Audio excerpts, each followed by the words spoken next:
If you just watched the video I did on Mazatlan, then you know that this city is wide open. It has parties going all the time. They got fireworks every Friday just to have them. And the place is wide open, and hardly anybody I know here knows anybody who's ill, and I've asked many people. So in this video, I'm just going to expand on that a little bit. Now, there are two schools of thought on this thing, and I'm not taking a side on either one.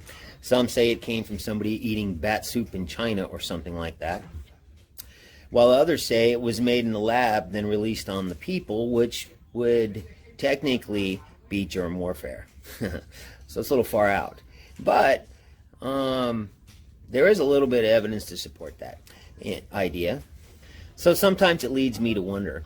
Now, regardless of what country you're in, you probably have a big medical media government guy that's talking on the TV all the time about how you ought to stay in your house and all that. Well, in the US, we have this guy named Tony, and he's a weaselly little really creepy guy. I mean, he's really creepy, this dude.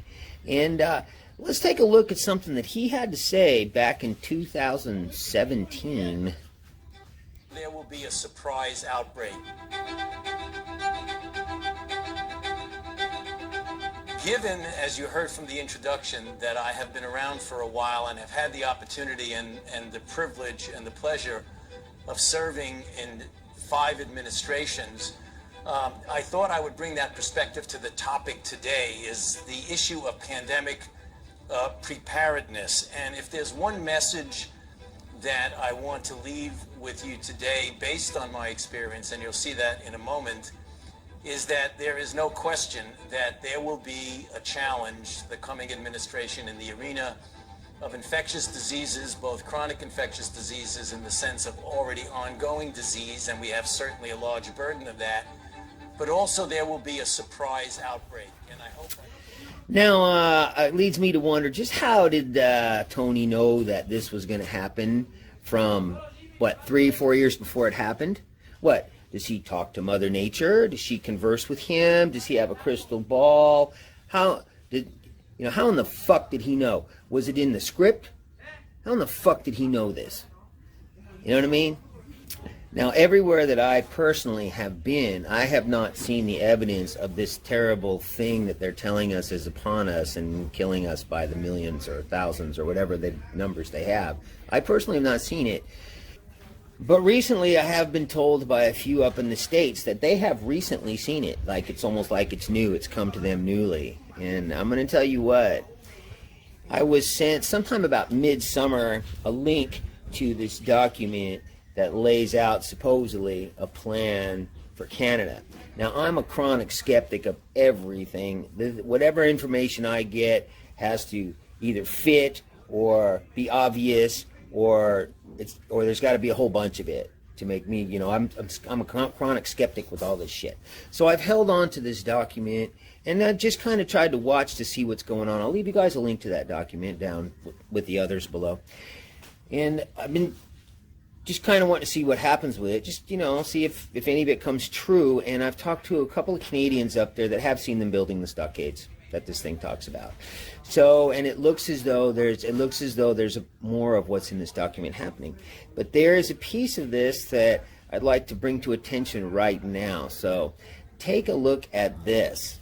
You notice that word right there? This was midsummer I got this, and we had not heard that word. But now all of a sudden we're hearing that word a lot, right? Now let's take a look at a line in the same paragraph. You see that C21 thing right there? Huh? What's that? That's something new? Huh? So we've been hearing all about this new stuff. Now, if by some far out chance it was made in the lab and set out, then it wasn't very strong. I don't think it was strong as they wanted it to be. And if you was somebody who would do something like that, why wouldn't you do it again? Okay, guys, let's take a look at another guy who's probably even creepier than the first. You all know Bill and his old lady. A little background history on this cat is he was born into money. He comes from a long line of eugenicists, which means people who want to reduce population. Very serious people about that too. He's a computer guy. He made his money by stealing somebody else's ideas and bringing them to market. He has been involved with the shot thing for a long time now. He's brought those to India and Africa. He has crippled in upwards, he has destroyed the health in upwards of 500,000 people in those countries and killed many with these experimental things that he was just using on the people. So it's kind of scary. Everything about this guy has always been very bad news, yet he is the guy who wants to bring us the cure for the superbug and then force us to take it. Let's take a look at what he has to say about the second wave. So we, we'll have to prepare for the next one. That, I'd say is, will get attention this time. I'd say is, will get attention this time. I'd say is, will get attention this time. Now, if I personally had something like this and my objective was to quill the freedom of the people for whatever reasons, I personally would unleash it first on the states that were the freest and the people that complied the least, and then I'd say, see, look what your negligence did. Wouldn't you do that if it was you? Most people think there's some kind of an agenda going on here. Most people at least think that it's some kind of a power grab. Who knows? But I just find this pretty damn fishy.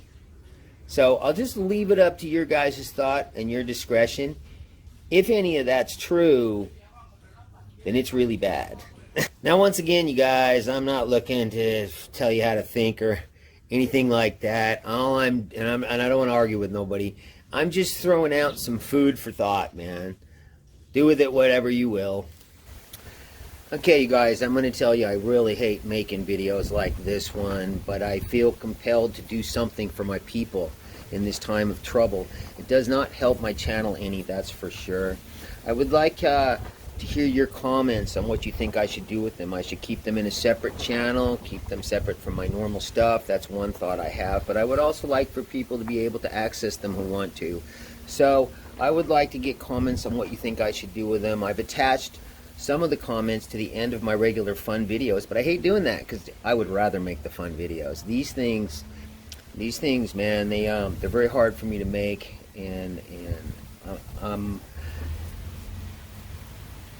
they kind of bring me down. They're not what I want to work on, man. But I feel compelled to try to do something for the benefit of my people, for the benefit of all of us. I feel compelled for that, towards that. And so, like, I have to make some of this stuff.